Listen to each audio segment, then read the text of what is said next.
Hello, welcome everyone to today's webinar from my native country of Panama, La República de Panamá. We can see you are coming in. If you want to, you may use the chat function to let us know which country, city, or state you're joining us from. We are delighted to welcome you to our webinar today titled Advocacy and Cultural Awareness when culture deviates from what we know. Wow.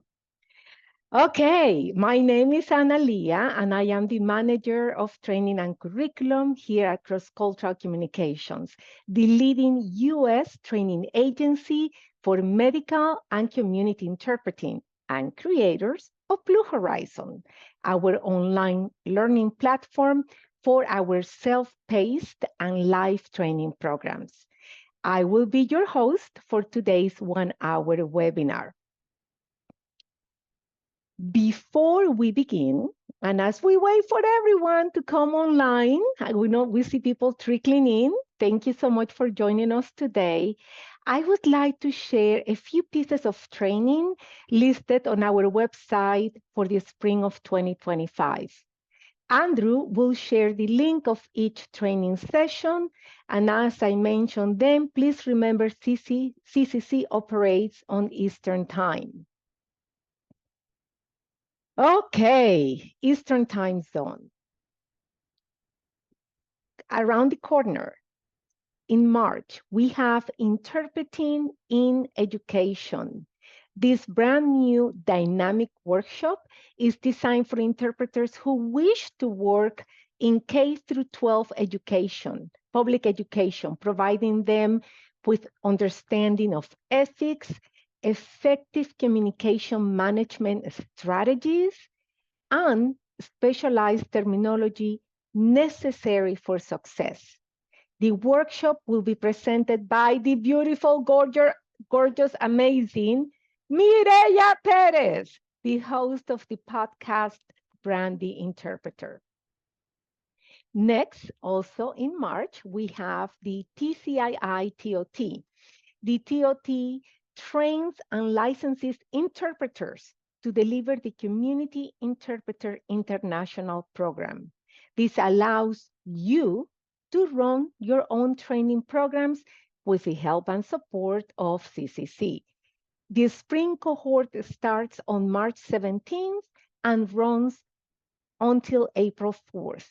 There will be two instructors, Carola Laymaker and yours truly. Okay, last but not least, addressing communication breakdowns in remote interpreting. You can register for free. Do you hear me? Free. Another language, Spanish gratis. I don't know any other one, but you can register for free for this self-paced course till the end of the month, February 28th. This course will equip you with mastering the art of resolving communication breakdowns and maintaining clarity. Learn practical strategies to manage technical issues and empower yourself to keep conversations accurate, confident, and professional, no matter the complexity of the encounter.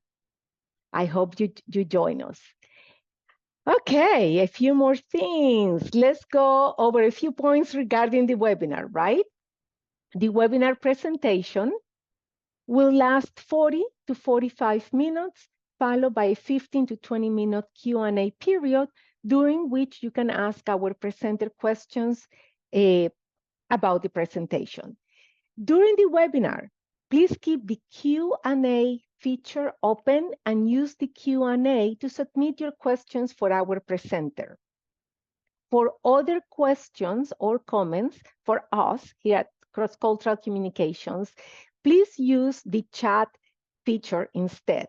And if you want everyone to see your comments in the chat, please make sure your chat is set to everyone.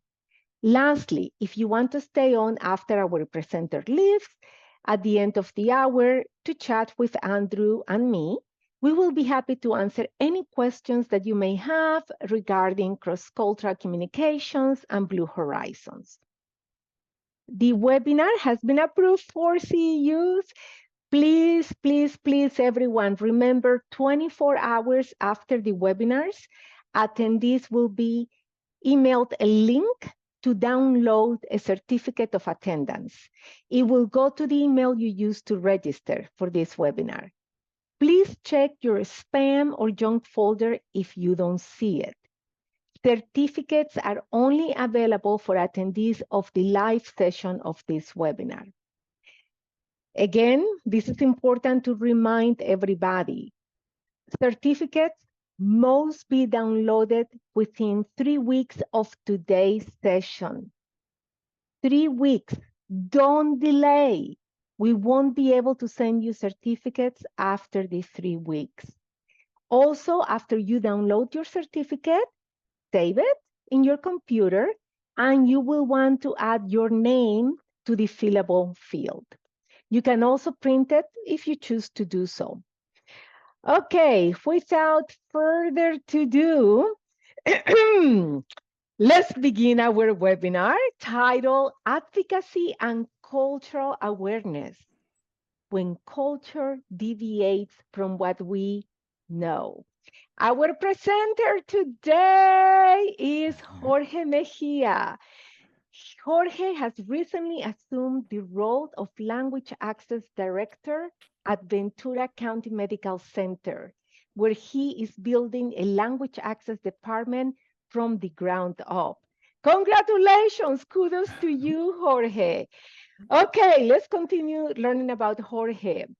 With close to 20 years of experience in healthcare interpreting, including 8 years in leadership roles, Jorge brings extensive expertise in managing language access programs and addressing the unique needs of diverse patient populations.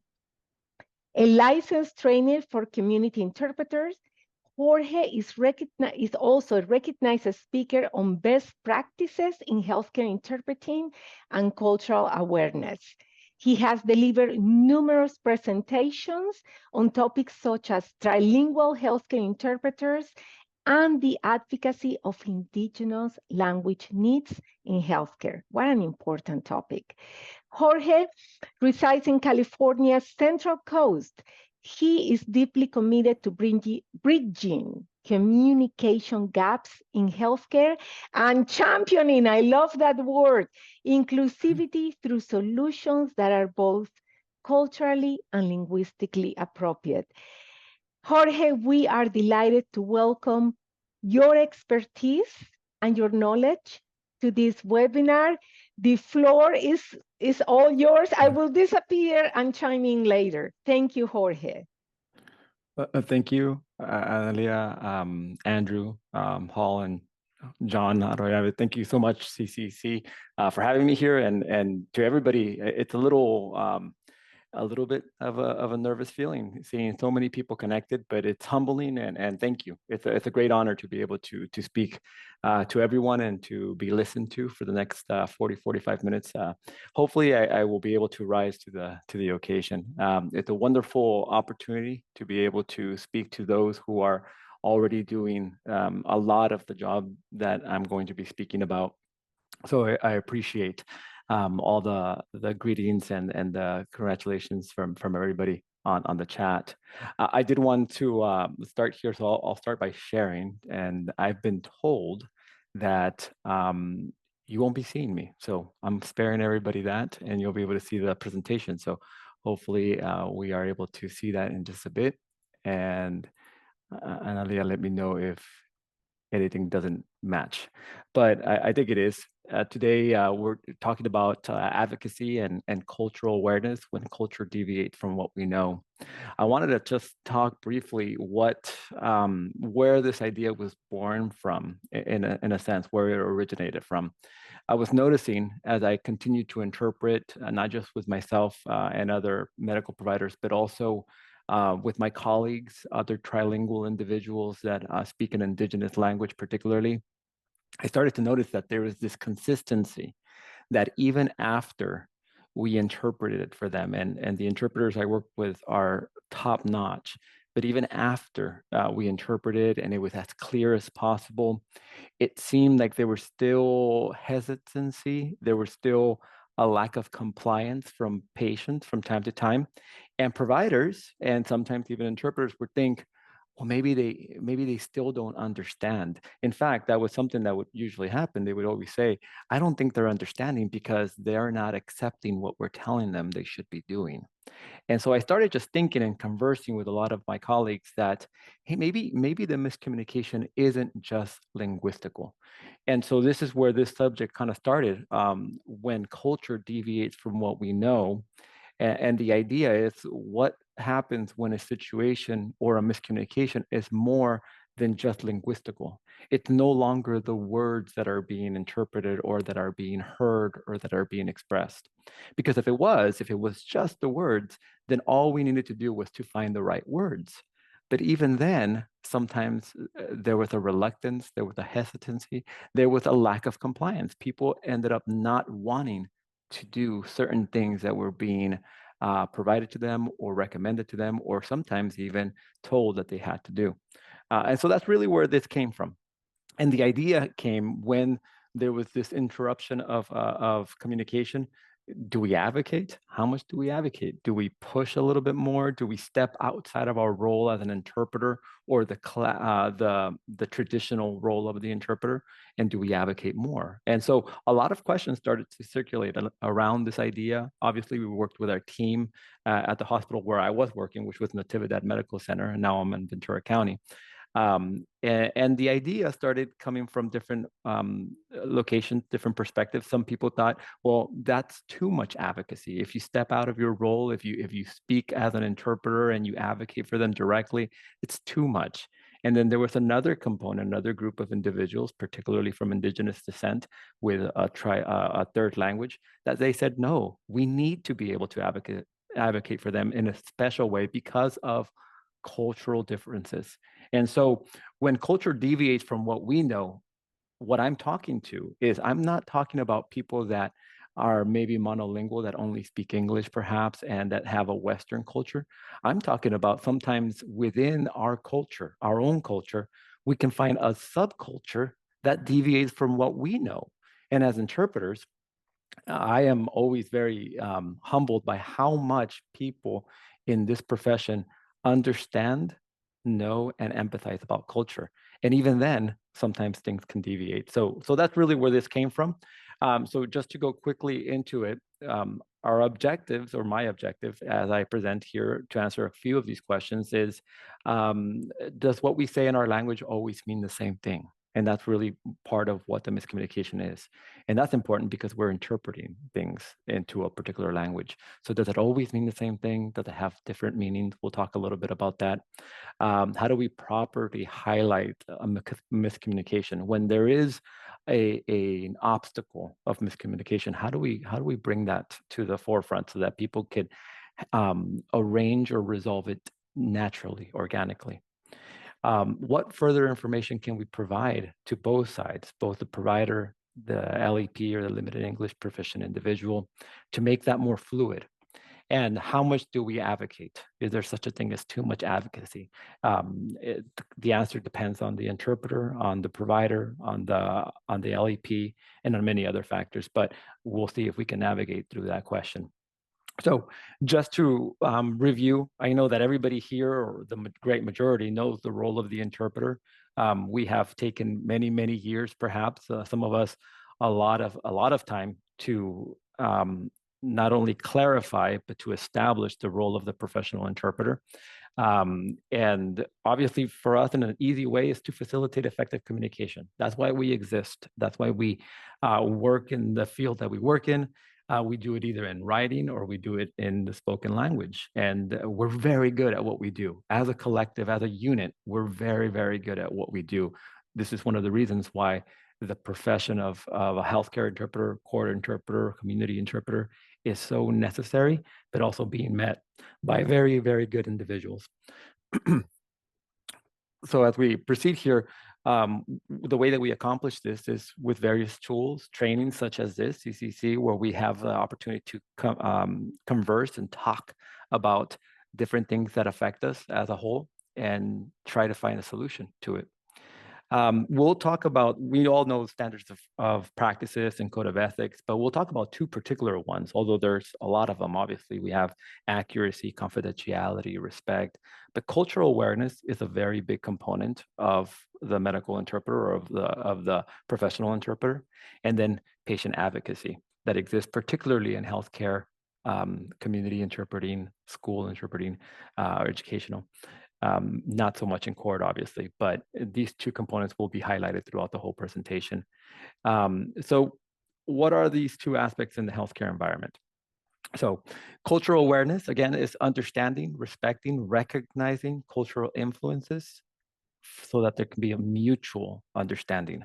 And by mutual, in a very subtle way, interpreters need to also understand, because if we can't understand, we can't interpret effectively.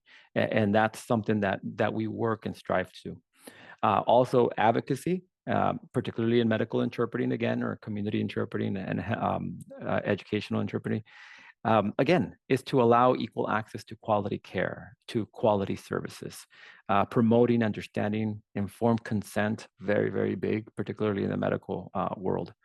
So these are the two components that really came to the forefront in this particular presentation, this subject that you'll be listening to. And we want to kind of try to see the subject that we're talking about through the lenses of cultural awareness and patient advocacy. There are, of course, a lot of other standards of practice that we also have to meet, but these are the two that really come to mind in this presentation. Actually, let me go back. Did I missed, I wanted to send a poll, Analia, if we could put poll number 1, if that's possible. Yeah, I wanted to ask this question. We'll give a little bit of time to engage the audience and let me know in regards to how you feel about this particular question. And then we'll move on.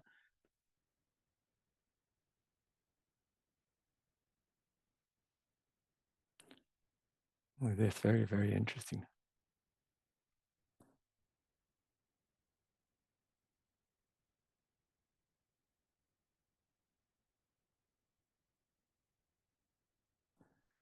And we'll just give a few more moments here as we are about 50%.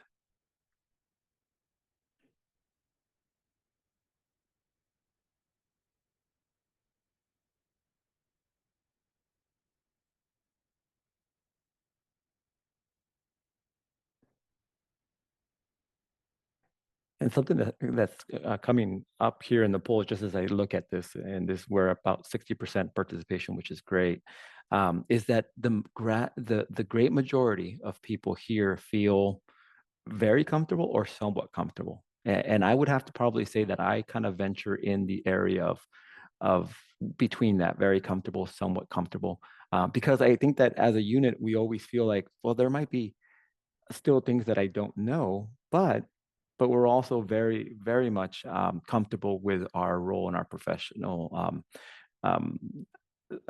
presence as a professional interpreter. So I did see a few not comfortable, not sure, which is great as well, because we're learning. We're learning to identify ways that we can definitely see that there could be an improvement. So thank you very much for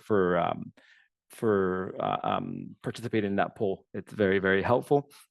So we'll move on here now to our next few slides. And let me see here. There we go. So the importance of advocacy and medical interpreter, and we'll go through this pretty quick. I think everybody really does understand that advocacy ensures equitable care. It facilitates effective communication. It promotes informed consent. And it really proved cultural sensitive care. And this is important because when it comes to individuals that come into the health system, into school systems, into community services, a lot of the individuals that we're interpreting, they do not understand or know that world very well. And so they're already scared, they're already underserved, they're already limited. And so as an interpreter who really kind of takes advocacy as something that is very important to their role, we promote all of these 4 aspects of interpreting and of communication. But there's challenges. when we advocate, we kind of expose ourselves to different aspects of things. And that's one of the things that kind of came up in this conversation, is that if we're advocating, every time that we advocate, we're not interpreting. So we're stepping out of our role as an interpreter. Is that correct? Is that right to do? Sometimes it's necessary. So balancing neutrality with patient rights advocacy, that's the first challenge. A second challenge is handling complex medical terminologies and nuances. We might find ourselves trying to explain something in our pursuit of advocacy, and now we find ourselves talking about something that we may not know too much about. Examples of medical terminology and nuances, or how we do things in the healthcare system, that we can be out of our depth in if we're not careful. We also have to face it that when we do advocacy, we're trying to overcome systemic barriers in healthcare settings, and there are a lot of systemic barriers, not just for individuals that are limited in English, but really as a whole. Healthcare in the Western culture, or in the United States, where I'm from, it's very difficult. It's hard to manage. It's hard to navigate. So what's the importance of cultural awareness, of understanding other people's cultures? Of course, it enhances communication. How people feel, how being recognized, being respected starts with respecting their culture, respecting and understanding their culture. Also, it builds trust. People feel accepted, they feel understood, they feel respected. This is important if we're going to continue to service, which in a lot of the services that are rendered in society, people continue coming back. They have to come back. And so we want to build that trust. We improve patient outcomes that leads to better adherence to treatment and overall care. If we understand someone's culture and we understand why they do the things that they do, why they feel the way that they do, and we're able to communicate that, the chances that they're going to accept the treatment, the diagnosis, the suggestions that are being given are higher. If they don't feel understood, if they feel like we're ignoring their culture, they're going to do the same to the culture that's being presented to them. But again, there's challenges with this. This is dealing with a wide variety of cultural beliefs and practices. Is hard to keep up. There's a lot of cultural beliefs. There's a lot of practices out there, some of which come into conflict with the organizations that we're servicing as well, because we have to understand that culture exists on both sides, not just the limited English proficient individual, but also the providers. What's their culture? What is the culture of their profession? All of this comes into the same pattern or the same world. We also balance cultural sensitivity with medical accuracy. So even though we want to be sensitive, we don't want to disregard medical accuracy. It's so important, particularly in the medical world, but really in all field, to be accurate. And that's a challenge if we're going to be very sensitive to culture. And then we avoiding misunderstandings due to different communication styles. Sometimes it's not always about culture, it's just about the way that we speak. It's the way that we communicate ideas. So another challenge is preventing unintentional bias or stereotyping. How do I feel as an individual? One of the things that I like to repeat to our interpreters is that we are not objective. We're alive, and therefore we're subjective. We are subject to our own beliefs. We're subject to our own cultures. So understanding that allows us to just make room for this capacity of unintentional bias and stereotyping, and we want to make sure. Now, being objective is something that we are striving to. It's the goal that we want, but we have to understand that we are limited for that. So that's an important distinction there. Let's see here. Just want to make sure that I have not skipped over a poll. Can we just, I'm going to play one more poll right now. Can we put poll number 2, balancing neutrality and advocacy, since we talked about that a little bit? Is that possible? Yes, just a second. It's Sure. asking me to share poll results, which I wasn't Oh, I planning see. on. Okay, so I'm trying to do poll number 2. How do I get back to it? People, okay, here we go. We're going to go poll balancing neutrality, right? Is that one? Yes. Balancing neutrality. Okay, awesome. Okay, here we go. Perfect. And we can put this in based of what we were talking about right now.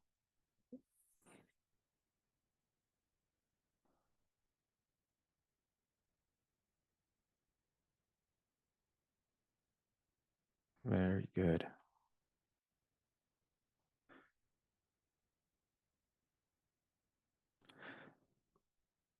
Very nice. I think the grand majority, I mean, I think we still have a little bit, about 60% of participation, but the majority of people I'm noticing occasionally have to deal with balancing neutrality and advocacy,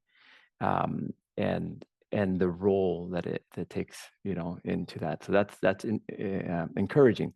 We do have a pretty good amount that are rarely having to do that, which, as a question of meditation only, it's not something we have to explore. I wonder if it's rarely because we have taken it upon ourselves to say, you know what, my line of how much I advocate is right here, and I don't really cross that line, which is not a bad idea sometimes, because you could, like I said, step out of your role too far, and now we can be in trouble on that. So this is very, very useful information. Thank you for participating on that. Yeah, close to about 65% participated. So good job, everybody. Thank you again for that information. So I'm going to move on here just because I don't want to take everybody's time. But so again, just kind of going back through that, and with that in mind, that people, the great majority of people occasionally have to deal with this. One of the things that we want to take into account is, what are the positive impacts of cultural differences, patient advocacy in the communication field? Well, one, it enhances understanding and empathy. Another thing is it improves patient outcomes. And then it builds trust, right? There's trust building elements to that, and that's important. Really, when it comes to any sort of communication, all of these 3 points are important, right? Even in your personal conversations, what you have with friends or spouses or family members, if you think about the principle here, we want to be understood. We want people to understand how we feel. We want to have positive outcomes to our conversations, and we want to build trust. This is something that's important at a human level. So it doesn't change when we go into community services or healthcare, and that's something that we keep in mind as well. But are there negative impacts? As I spoke to certain individuals, they came up with a couple of negative impact. Again, if we advocate too much, if we infer our own understanding, our own biases, we could misinterpret. We could cause the miscommunication ourselves. There is that potential of bias. Advocacy may create a tension if it's perceived as overstepping. So take a look at it from the provider standpoint. They have a job. They have a profession that they themselves have to carry out. And as an interpreter, we advocate too much. Could we inadvertently make them feel like we're overstepping into their role? Hey, I'm the doctor. I'm the teacher. I'm the social worker. I'm the psychologist. And so we want to be cautious. We want to be careful. And of course, there's negative impact when there's a limited capacity of some systems to address diverse cultural needs. And this is kind of more systemic. This is more towards the barriers that exist that may hinder effective advocacy for non-native speakers. So something that we can think of is where we walk into different organizations, like in the hospital, we very often do see a secondary language in writing form, in a written form, mostly Spanish, because that's the biggest one, but sometimes in other languages. But now the idea is, was that written originally with the idea for English speakers or Spanish speakers? And sometimes things are written and you can tell that they were written for English speakers in the essence of it, in the origins of it.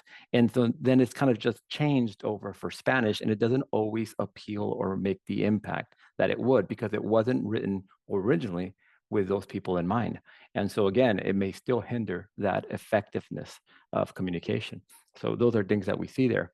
So now we get into this this area where we really did see this aspect kind of shine in our area, in Natividad particularly, but also in Ventura County. I'm seeing this quite a bit, which is cultural differences for indigenous peoples from Mexico particularly. So in this area, we have a lot of indigenous individuals from the lands of Mexico, and they speak a lot of languages that are very, very unique to them. And within those languages, there exist variances. So one of the predominant ones that we hear a lot is Mixteco.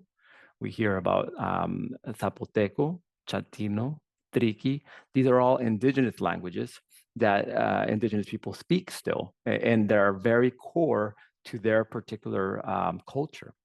And within them, there's variances. So when we talk to them, Spanish doesn't always cut it. And I always have this saying where I say that Spanish is the new English.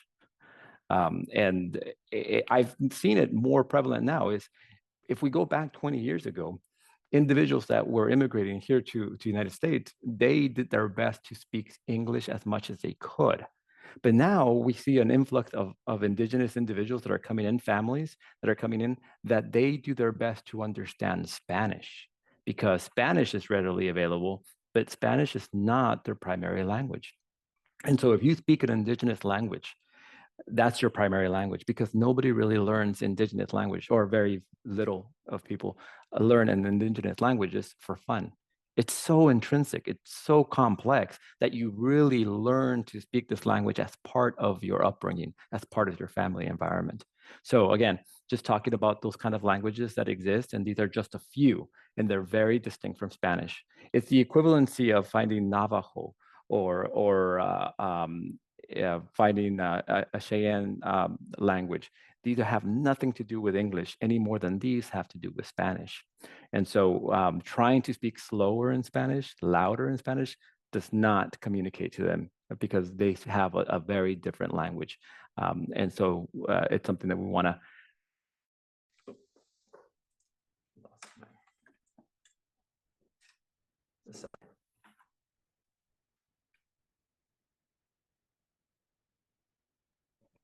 Jorge, we cannot hear you. No, we cannot hear you still. Let me see. Now, yes. Okay, Okay. Go ahead and talk. Now Sorry we about can hear you. No, Sorry you. about that. Wonderful job. Continue. Okay, so continuing with that, with the language, you also bring cultural practices and beliefs. That comes with the territory. So if you speak a different language, you're from a different area, now you have an array of different ways that you look at the world. And that gets introduced in communication as well. So again, when we're talking about all these differences, what we're really talking about is here are different areas where communication can go wrong. It's not always going to be linguistical or the words, but it can be what words mean in that language, what their practices are, what their beliefs are, what their nature and spirituality kind of dictates to them, and how they live in that world and how they view it. There's also social structures, communal living and collective decision making. That's a big component for indigenous people that we started like noticing, that even though we have social structures here in, say, United States or in different countries, they have social structures within their unit, their culture. They're by far, in a very big way, they're a collective decision making, which means that when you're talking to them about making a decision and you're talking to just one individual, they have to kind of go back to their group and kind of make a consensus. And that's part of communication. Also, when it comes to healthcare, they have their own beliefs. They look at life very, very differently. They look at health very differently. They look at spiritual healing remedies that still exist in their culture. And not only exist, they're very important. There's not that it isn't something that you just toss to the side because there's a new way of doing things or there's a better way of doing things. And that's in quotations, right? Because better is subjective. It's up to that individual. So these are all things that we kind of face with cultural differences. Aside from that, they're marked by historical and context of discrimination. They're marked by colonization, marginalization, and sometimes even within their own community. So they're very much alert. They're very much sensitive to these types of treatment. They have a connection to the land. They have strong ties to ancestral lands and environment. And this is something that we have found that, unfortunately, when maybe someone passes away in their family, they want to take them back to the land that they're from. This is very important to them. And here is maybe very different. And the way that we communicate that idea, the ideology of burial, of saying goodbye to our individuals, might be very different. So again, these are all areas where we could go wrong in communication. And of course, it's different in economic practices, how they pay, how they live life, how they support their well-being and the different activities of their family. So we are similar, but there is a vast difference to that. So that's something that we communicate when it comes to the aspects of indigenous folks particularly. So on this, I think I have one more poll here that I want to show. That's poll number 3, if we can throw that up just to be, and we'll give it a second here. Okay, let me, ladies, gentlemen, everyone, this is my first time working on polls. So how, okay, going back here, you know, there is always a first time. Here we go. There is always a first time. Okay, poll number 3. Okay, why isn't it launching? Okay, let's try this again. It says that a poll is being shared in this meeting.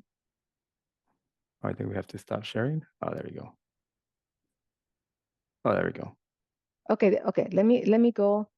Everybody, let's see. We're working on technical difficulties. Andrew, if you have any input in here. I'm gonna try that. Oh, now, You know what? oh, Okay, here, this one, here it is. There you go. Thank you. Oh, no problem. Thank you. Sorry about that.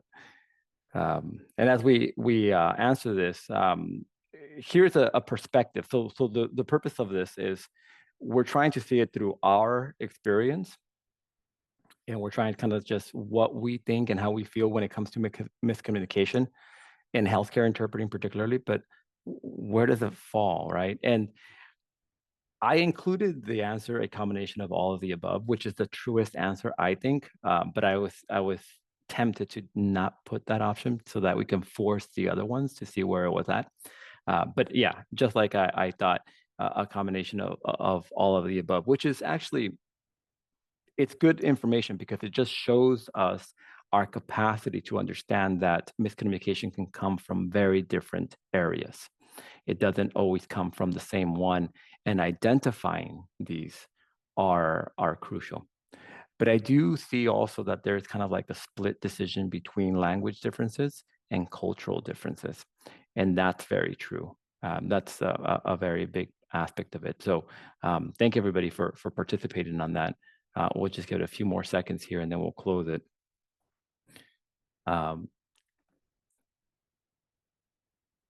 And I'm gonna, perfect. All right. And so, and actually, Analia, now that we have it, I think that we can just show the number 4 as well, because it goes hand in hand, and then we'll move on with the presentation.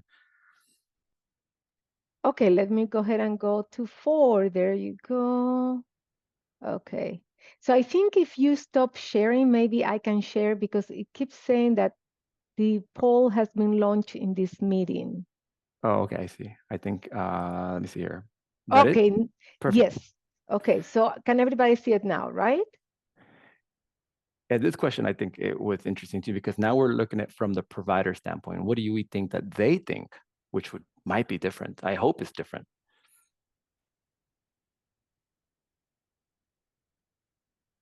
And we'll give it just a few seconds there.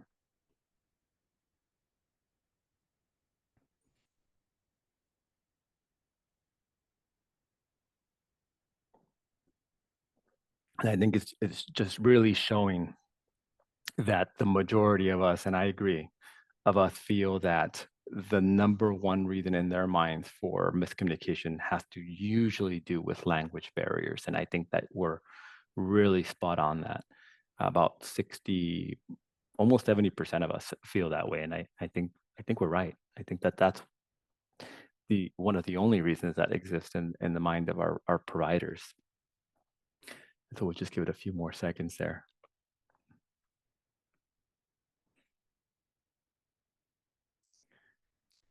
Yeah, and so this is telling because what this proves to me, but also to everybody here, is that this is one of the reasons why whenever we go and we interpret, sometimes they might even say, hey, did you interpret right? Did you tell them this? Or did you tell them? They'll kind of question our interpreting. But also, what I've seen, particularly with Indigenous individuals that speak an Indigenous language, is that they will do their best to speak to them in Spanish if they're bilingual or using another interpreter in Spanish, all the way until there's non-compliance. And then they'll switch to, hey, can we find someone that speaks their language, Mixteco, Triqui? And the idea that comes into my mind, thank you everybody for filling that out. I'm gonna close it here now. The reason why this is something that allows us to really have a conversation is because the idea is, why did you wait until now to use their specific language? If you knew they spoke that language, why did you try Spanish or even English? And then all of a sudden, when there wasn't any compliance, did you now call an interpreter? And that's an interesting question, because they feel, again, that the miscommunication comes from language, and that's not always the case. So I'll go continue here with our presentation just so that I don't eat up more of the time. But again, there's a wonderful complexity of Indigenous communities. It's a beautiful culture. It's something that really humbles you, because you get to learn so many different lifestyles, beliefs, and just kind of the way that they go through life. And it's usually more than just having gaps in languages. There are full-on concepts that don't easily translate. And I was having a conversation with an interpreter who's trilingual about this, and she was explaining to me that there is a word in their language that they use that could mean wires, it can mean hose, it can mean veins and arteries, it could mean about 5 or 6 different things that kind of do the same thing, which is they transfer or they transport liquid. And the only difference is just the tone that you give and the context. Can you imagine? I mean, a word can mean 5 or 6 different things, and that's what's being used to interpret a session that has to do perhaps with a very serious surgery or a diagnosis that could be very, very hard. And so some of these concepts are not easily translated. When it comes to English and Spanish, for example, which is my languages, they tend to be very transactional. So if there's a term that exists in English, there's a term that is also mirrored in Spanish. But in indigenous languages, that might not be the case. Sometimes instead of saying, we're gonna, order an MRI, in Spanish, we would say imagen de resonancia magnética. But in their language, that machine doesn't exist in their concept. So they have to explain, it's going to be a machine that's going to look at you from the inside, but it's not going to cut you open. It's just going to be seen from the outside. It's going to take pictures. And so now you can see how the language and the explanation now becomes a lot more complex. And this is what our interpreters have to deal with. So it's not just them understanding what we're saying, but it's also having or giving them a pathway for them to be able to be understood. If they're not understanding something, we need to know why they're not understanding it. And it's not always going to be linguistical. So a simple no or even a yes becomes a bit more complex. And so that's kind of what we're trying to bring a spotlight to. So what happens when cultural deviates from what we know? So in continuation, what I'm going to be doing, and this is where I'll be concluding the presentation, is with these 3 case studies. These are examples that I've seen where it wasn't always obvious what the miscommunication was, but there was this common theme that it was always attributed to language, but maybe we can see other things that were feeding the miscommunication. So something to keep in mind when culture deviates from what we know is that culture is a living thing, just as we are. It's a very, very ever-changing thing. It adapts, it incorporates other culture, it assimilates, and through the years and through the decades, it changes. It differs from person to person. Can 2 people from Mexico have 2 different cultures? Can 2 people from Panama have 2 different cultures, right? And that's true. Just because we're from the same location doesn't mean we're going to have the same culture. You find it in individuals, families, towns, cities, countries, professions. Each profession has its own culture as well. It's both oppressive and protective. So it protects us, but at the same time, it may limit us on things that we will not accept because of our culture, because of our belief system. And it can give reason and explanation, or it can confuse. And we've been in many conversations where we're confused at the end of it, because that's what culture could do if we don't understand it. So things to think about is when we go through these scenarios is, where did the gap in communication occur? Should the interpreter intervene, advocate, and how would they do that? How far should it be taken? Is he going to be a spokesman, or is he going to stay as an interpreter? And what are the steps and strategies that we can probably think and meditate so that we can bring attention and definition to disparity? And what else could have been done or should have been done? And what was the outcome? So here's the scenario. The first scenario happened here in a hospital close by. It's a mother that spoke Mixteco, and she's from Mixteco descent. She gave birth to a baby who suffered a fractured arm during delivery, which is, again, not too uncommon for natural birth, but it does happen. Mixteco interpreters provided there at the hospital to facilitate communication, but however, one interpreter communicated in a different Mixteco variant, so it wasn't exactly a match. But we didn't realize that, and the patient never alerted us that it was different. So she did the polite thing. She did her best to try to understand that one. So it led to some misunderstanding about the baby's arm and care instruction. Ultimately, what the family felt was that the hospital kind of tried to hide the fact that the arm of the little baby was fractured, which wasn't the case. It's just that it happened so often that the hospital didn't treat it like this big critical thing. It's something that actually happens more often than we might think, and the baby was going to be fine. But the family felt like they were never told. And part of it had to do with the miscommunication in this variant.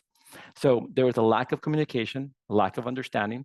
The parents were unable to fully understand that variant that was being spoken by the interpreter, and the interpreter did a very good job. It was just a very different variant. And here's the thing, the interpreter could understand them, but they couldn't understand completely the interpreter.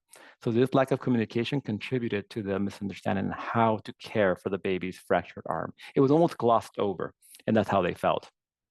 So when they returned to the hospital, noticing that the baby's arm was fractured and they didn't know what to do 3 or 4 days later, they were pretty upset. They were frustrated. They felt like they were treated differently because of their language, particularly because of their culture.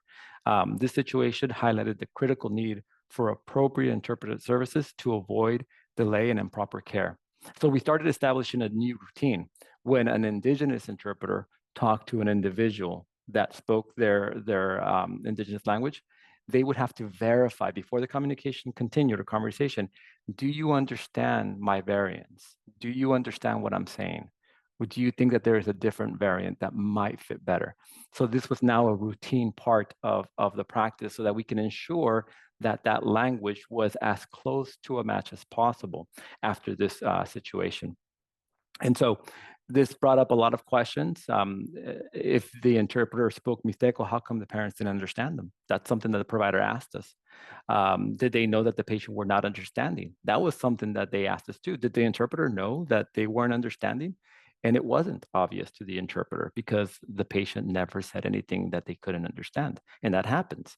It's one of the reasons why people continue kind of nodding, right? Or even though they don't understand, it's a very polite thing to do. Parents didn't raise any alarm to that. Did they feel pressured? Did they feel like if they said, "Oh, I don't understand," it's going to take longer and they were going to get less of healthcare? It's possible. And then obviously there's a quality assurance aspect to this. And so that's why we developed that mechanism to ensure that the correct variant is being used, even when we are confident that it's the same Mixteco, we just want to go that extra step to find out.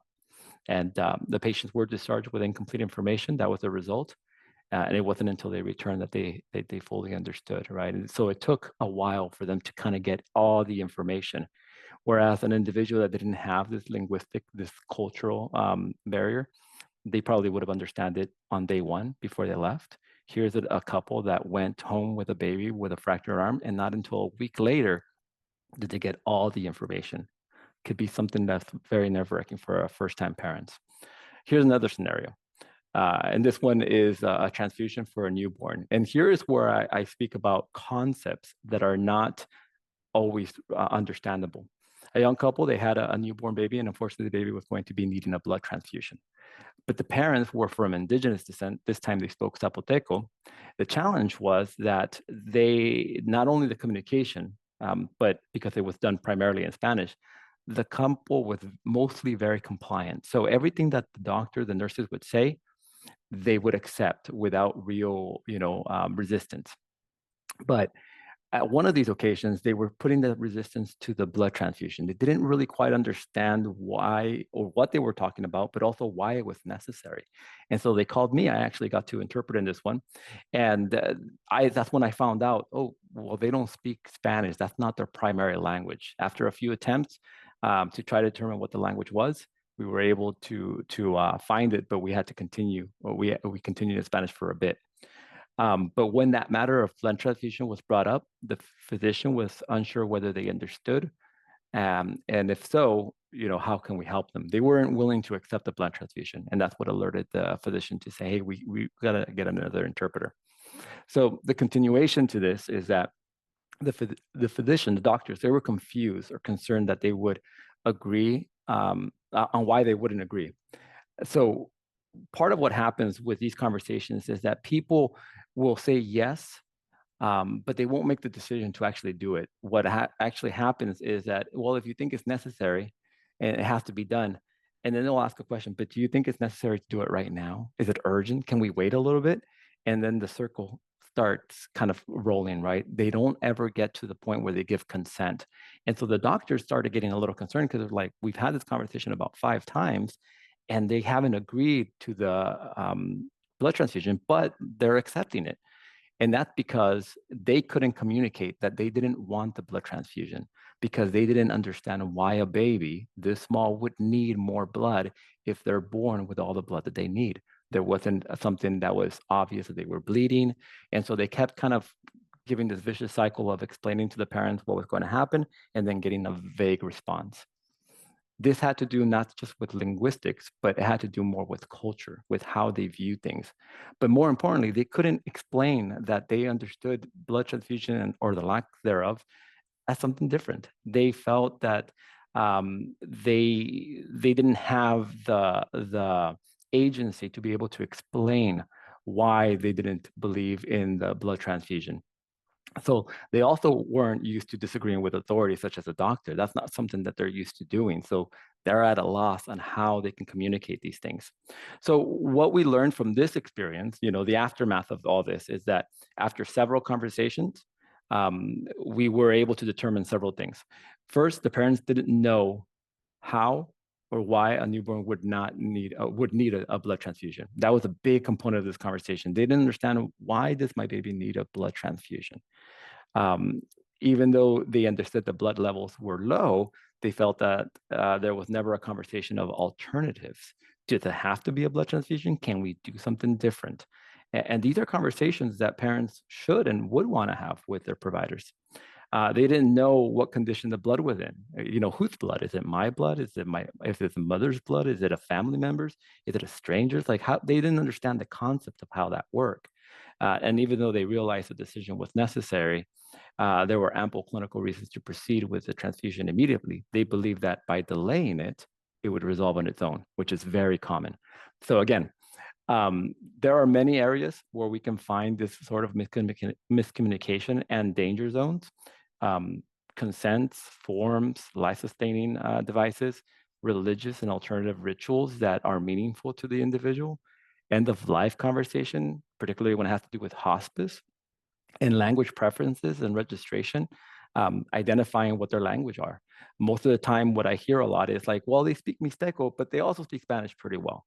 And again, are we paying attention to what the preference may be?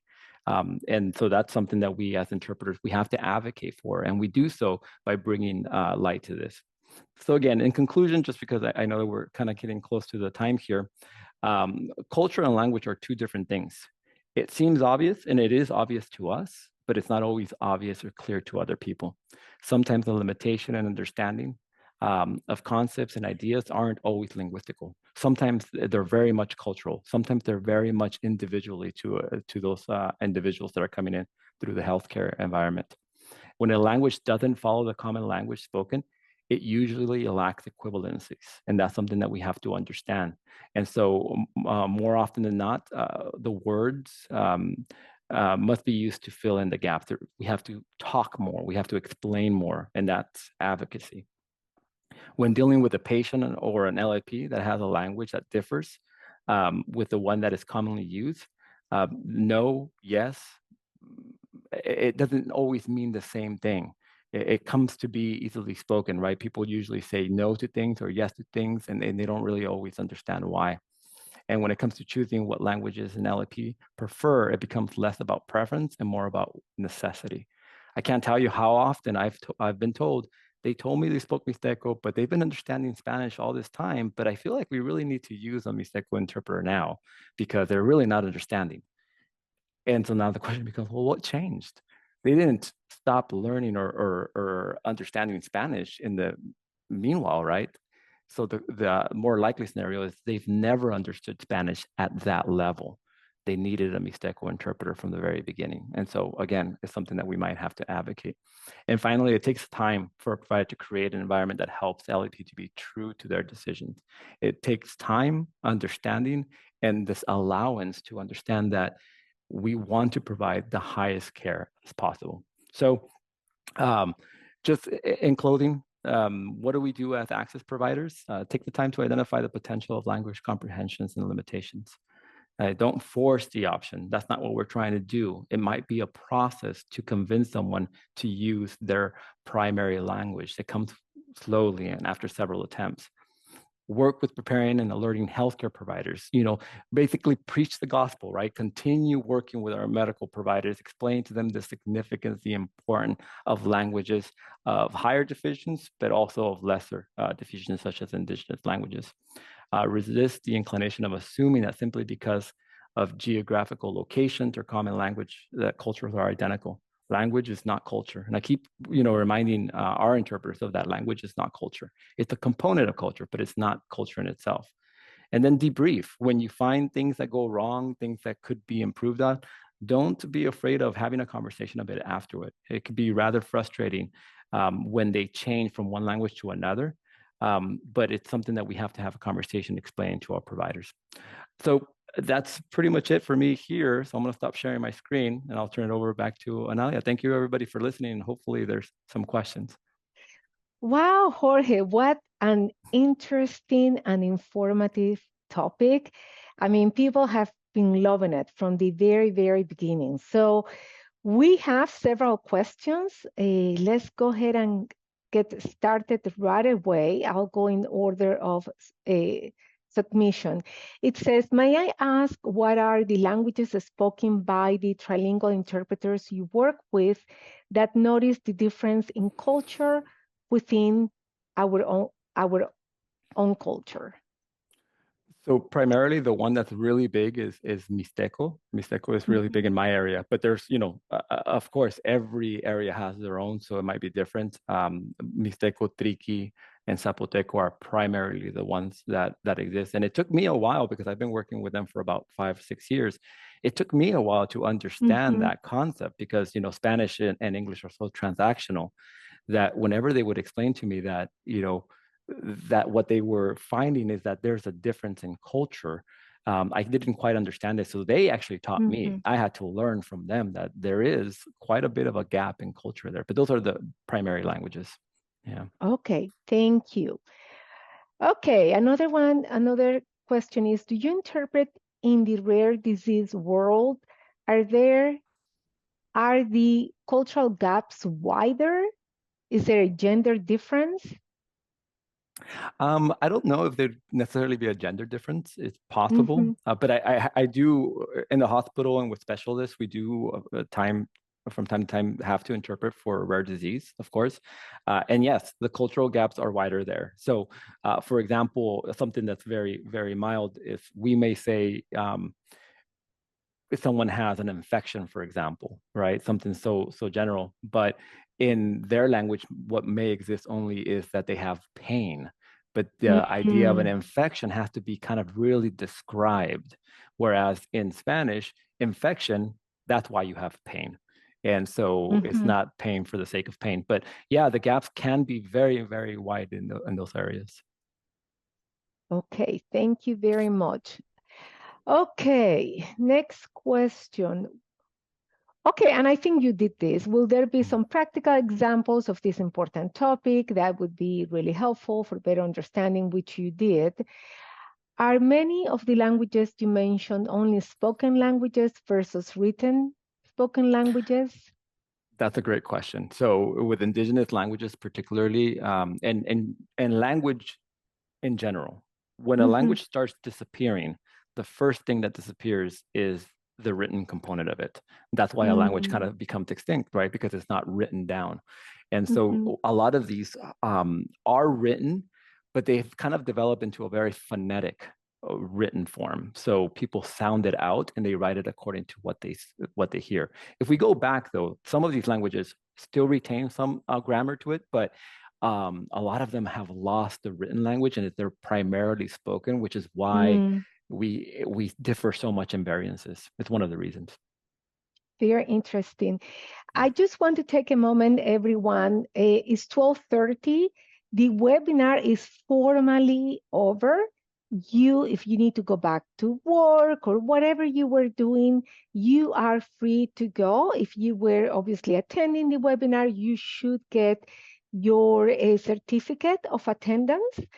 uh, Jorge has graciously agreed to stay here for a few more minutes to answer any questions that we were not able to answer so far. But I just want to take a moment and on behalf of Cross-Cultural Communications, just to thank you for joining us today. If you're wondering why Analia has a Panamanian flag in the back, it's because I am hosting this from Panama. Yes, I have to say that. I love it. So that's why I'm my Panamanian pollera outfit. But again, thank you so much. You're free to go. And for those that choose to stay, we're going to take a few more questions and I will continue. Okay, so here's the next question. I am a director of an agency. How do you help connect other agencies to resources for hard to find languages, especially indigenous ones?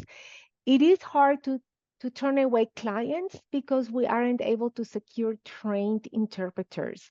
The population of the speakers of these languages are definitely growing.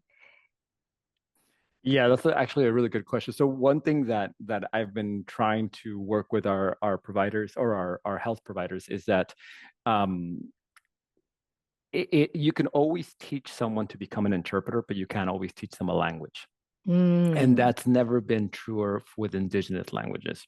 So what we're trying sometimes to do is that we're trying to find indigenous languages that are already professional interpreters, and they're not. mhm, You have to make them.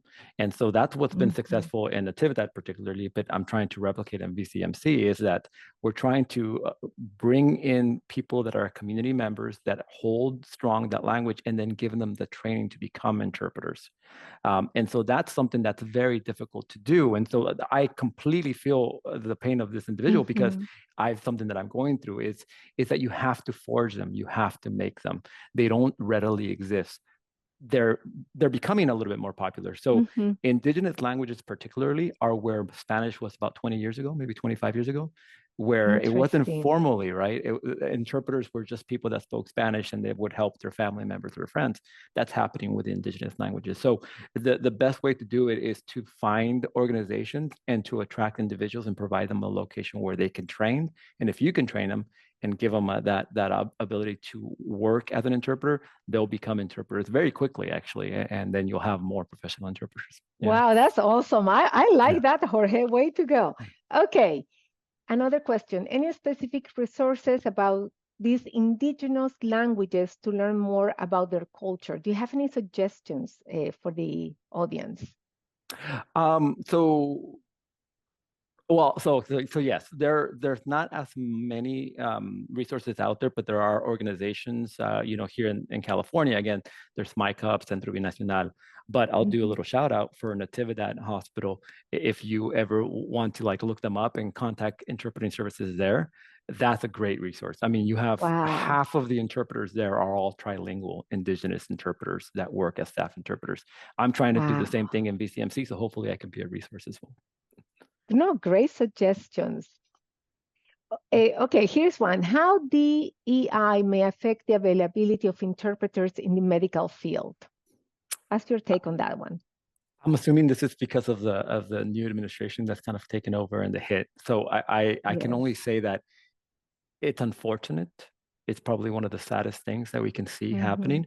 And it will take a hit. To what degree, I don't know, because a lot of, again, particularly Indigenous individuals, they get hit by this. They're very afraid. They're very scared. And the best thing that we can do is, as much as possible, those who are in a position to have a shield, use that shield and help them, because we need them. They bring a great diversity, but also great resource. And there's just beyond intelligent individuals that can help us bridge the gap. So, but I think I fear that it will affect.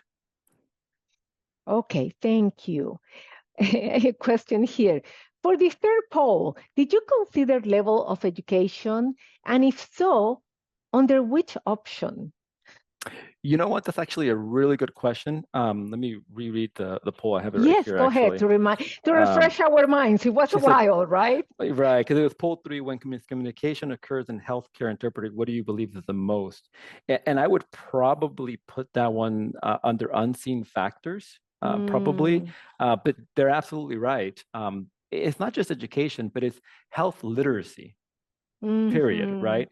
I mean, even for us, how many of us, and we work in the healthcare department, we go in and we don't understand a lot of the things, So health literacy is a real thing. It's like, just because here we are talking about culture, we're talking about language, right? It makes sense to us, but we talk to a doctor about it. They're like, I don't understand what you're talking about. So literacy about a subject matter is very individualistic. And so, but I think she's right. Considering level of education is also a big part of miscommunication. Yeah. Thank you.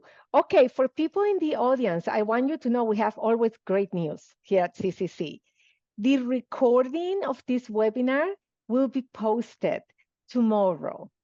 Okay, so just know that you will be able to have the recording, and Andrew will post the link to our website and the page that you can re-listen and re-watch the recording. I mean, wow, everybody's like so excited about this webinar. Okay, let's go back to the other question.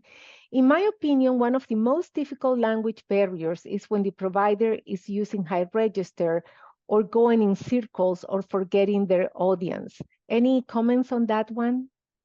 Jorge? There's a couple of them. So one is that I've talked to many providers, and one thing that I've learned is that they're not taught how to speak to individuals. That's something that they don't cover, particularly in their learning, right? So they're doing the same thing that we would do, which is we're talking to people the way that we understand things. And that's always been that. Otherwise, we would never have miscommunication in any of our conversations. And we have a lot of miscommunication because we surely do. Right? Because we talk the way that we understand things. And so, but I think she's right. I think that high register, going around in circles and forgetting their audience, is a big part. The challenge and the trap maybe is that we explain it? Do we bring the register down automatically without telling the provider? Is that something that's interpreted that we do?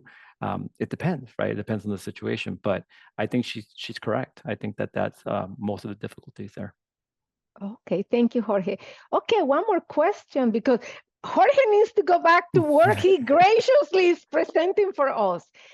Okay, I need to choose one. Okay. Okay. How do you manage an encounter when the parent is from a different country than your own? For instance, an interpreter from Mexico interpreting for a family from Venezuela. Yeah, I think that the biggest thing that works for me, and again, and it doesn't always work for me, but what I try to do is I try to kind of anticipate and understand and let them kind of explain, so to listen to them. And if I have to take time to ask a question, I will ask the question, because sometimes I've asked them, well, when you say this, what do you mean by that? And can you explain to me, just so that I can interpret it correctly? But I always let the provider know that I'm going to ask them a question just to make sure that I understand, right? And vice versa. But I think that there is a catchphrase that's going around that's called cultural humility, right? We have to have cultural humility, which is great. I think it's true. But I think before cultural humility, we should strive to just have humility. Just period, just humility, because humility will remind us of our limitations. We don't know what we don't know. and that person may be able to give us something, information that we can use. But I think it's just ask questions and inform the parties that that's what you're doing. That's where advocating is a big part of it. Yeah. I love it, Jorge. Well, I know everybody, they want you to stay longer, but the good news, you might be back, right, Yeah, Jorge? I hope so. I hope so. Well, Yes. so everybody, we may have more of Jorge, okay? So don't dismay, don't despair. Jorge, from cross-cultural communications, all of us here, thank you so much for donating your time, your expertise, and just for being who you are. What a down-to-earth person, and your humility. I really appreciate that. We wish you the very, very best on your new position. Thank That's you. Yeah. awesome. In your new role, in your new job, you're going to do great things. No, So thank you thank you. so much, Jorge. Everybody say goodbye to Jorge. I know we need Bye, to let everybody. him go. He needs to go. Okay. For the rest of the audience, Andrew and I are going to stay here for a few more minutes. We do want to thank each and every one of you for joining us in these webinars. You make the webinar great, you make it exciting. Thank you also for bringing your own expertise, your own knowledge, for your wonderful, wonderful questions. If you have, again, any other question about cross-cultural communications or about Blue Horizon, please let us know. You're welcome, everybody. We are just very, very grateful and appreciative of what you're doing. I will make just a few reminders. You will get a link to download your certificate of completion within 24 hours from the start of the webinar today. Also, the recording, yes, the recording is going to be posted and you can rewatch it as many times as you want. And I know Andrew is going to post the link for the recording. And Andrew, if you have handy Jorge Mejia's I know he posted this at the end of the presentation, his email address. If you could please post it for us. Andrew, I know that he graciously posted his information for us. Again, everybody, thank you so much. Everybody not from joining us, not only from the United States of America, because we know it's the United States of America. I saw people joining us from Mexico, from Venezuela, from Costa Rica. I didn't get a chance to look at all of the countries, but again, if you joined us from around the world, we are one. We are one voice. We are part of the interpreting profession. It doesn't matter what language we speak, what language we write. We are we champion our profession. So yes, continue joining us. Let other people know. If you encounter people that don't know that we provide monthly these webinars, please let them know. We want as many people as possible. We want as many interpreters and translators and trainers and educators in any of the community interpreting fields, healthcare, educational, social services. We want as many people as possible, as many professional interpreters to join us and to benefit from these webinars. Again, to all of you, oh, there you go. Thank you, Andrew. Andrew Joseph. I tell you, I couldn't make it without Andrew. That is true. Thank you, Andrew, for posting Jorge's information. You're welcome, everybody. We are going to let you go from cross-cultural communications from Maryland. I believe Andrew is in Maryland, Baltimore, Maryland. I'm from Panama. I was born and raised in Panama, so I had to have my Panamanian flag today. Thank you so much for joining us. Have a wonderful rest of your day. Thank you, and we'll see you in March. Bye, everybody.